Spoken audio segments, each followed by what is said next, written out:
And why, as I say, do you have this impunity for the big foundations that have been working towards this, going around, again, in a parallel government system to bring all this about? Why have the governments even allowed it? It's because government is the show for the public. It's been a show for an awful long time for the public. It's only the legal arm to sign into law that which the big technocrats and the big foundations want. The new Soviet system, and that's what they called this, in fact, by the way, a long, long time ago.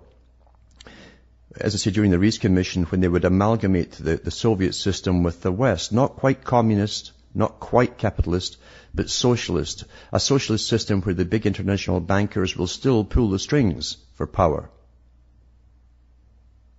And they said that it would be a completely different new order of things, a new world order. That's what socialism really is.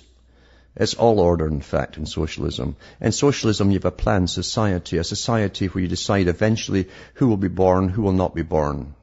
You'll only be born if they have a function for you to fill. If not, you won't be born.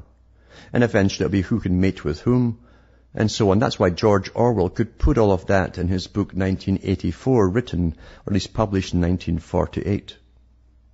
Now, he was picked to work towards this system when he was at Cambridge University. And he really believed what he was indoctrinated with by his professors. He went off and fought in the Spanish Civil War, in fact, until he found out what communism really was, came back to Britain and elsewhere, gave lectures to the socialist clubs, and they turned their backs on him because they wanted to believe that communism was just the same thing. And he says, no, it's not. A Sovietized system means ruled by councils. Ruled by councils. And theoretically, every group of society will have a spokesman who will be giving complaints to the Politburo and having them answered and dealt with. That's the theory of the Soviet system of democracy. Today, you have the same system all across the Western world. They're called non-governmental organizations. For everything in society, they speak for you. Most of you have never even heard of them. You certainly haven't seen the thousands of them that are out there, thousands of them.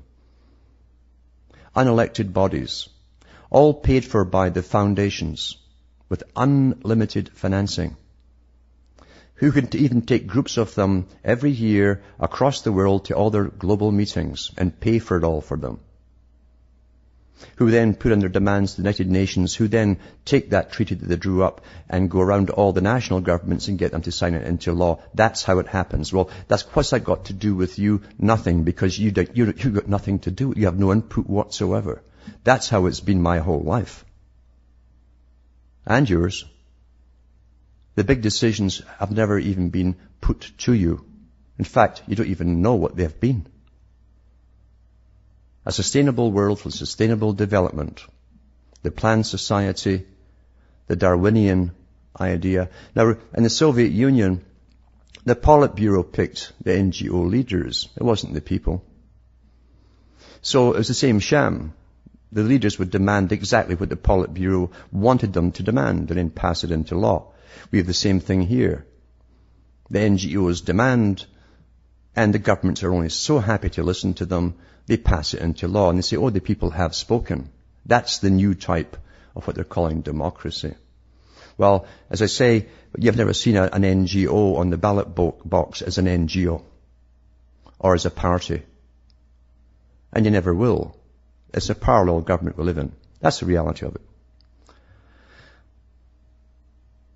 Rockefeller, of course, is so well known in the US because, and I don't go by just the names like Rockefeller, Rothschild. There was a massive organization that put Rothschild in his place, believe you me, and all the other sons in the banking world. It was already in existence to put them in and protect them. And it was the same thing too with the Rockefellers. One old man did not suddenly become a benefactor because they got a couple of PR specialists in after he had gunned down lots of miners during a strike. and suddenly just had a change of heart. No. They brought in, one of them became the Prime Minister of Canada. That was his reward, in fact.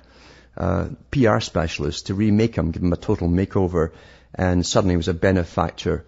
But he didn't sit there and decide all of the different areas that he was going to put money into.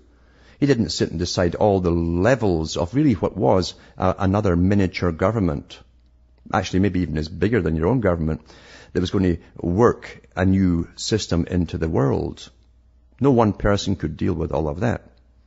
And yet no time at all in the early 1900s, all of that was set up.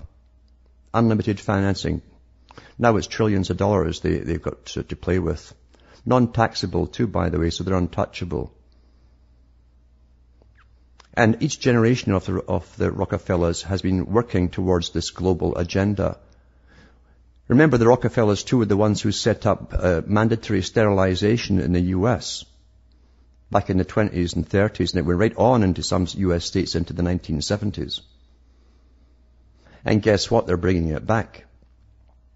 It was the Rockefellers and the Carnegie Foundation that funded the Cold Springs Harbor bunch, who brought in the Cattlemen's Association to see if they could breed people like cattle for certain qualities and traits along the lines of Plato. It was the Rockefellers who put out the Better American magazine, where they showed you the best families for the month, eugenically speaking, and would show you all the inferior types that should really be eradicated. Adolf Hitler didn't start up that idea. He borrowed it all from the West. And that actually came up in the Nuremberg trials, by the way. That was one of the defenses. Well, the U.S. was already using it. And who, again, who was using it? Who promoted it? Rockefellers did. Who are these Rockefellers?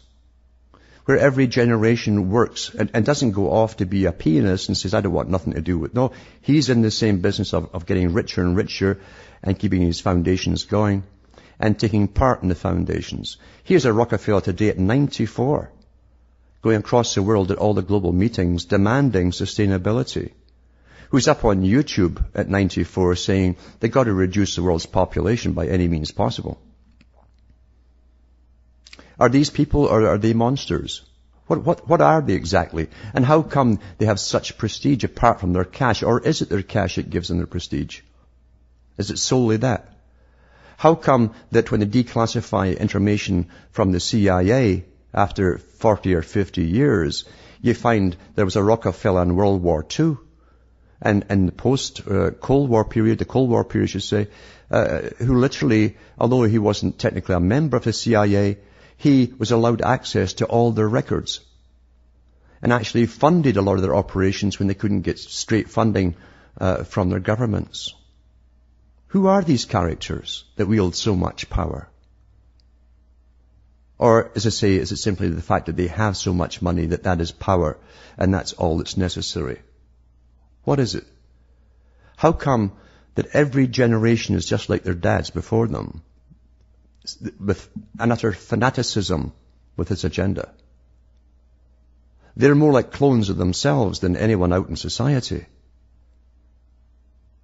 Predictable. Here's what one of the Rockefellers said, remember. He says, this present window of opportunity which a truly peaceful and interdependent world order might be built will not be open for too long. We're on the verge of a global transformation. All we need is the right major crisis and the nations will accept the new world order. That was September 23rd, 1994. Back after this break.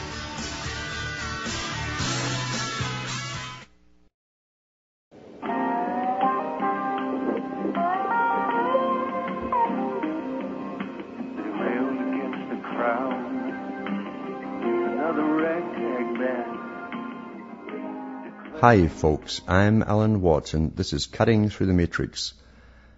Standing in for John Stadmiller, who I think is back tomorrow. And remember, too, is a thing too that Canadians can't appreciate, I think, or maybe they can appreciate. I don't know if Americans appreciate it very much because the US is the last country on the planet, and that's dwindling fast as far as rights go, where you can actually speak out on radio shows like this one. This isn't just internet. It goes galaxy-wide through satellite and so on. But it's the last place where you can actually say something. And the other countries, it's taboo, it's forbidden. You have the authorized, licensed big boys who are in with big commerce and so on only, and that's it. You don't have that. Yeah, they do have the internet where they can Twitter to each other and complain, but they don't have talk shows like this, because really the time will come when it's forbidden.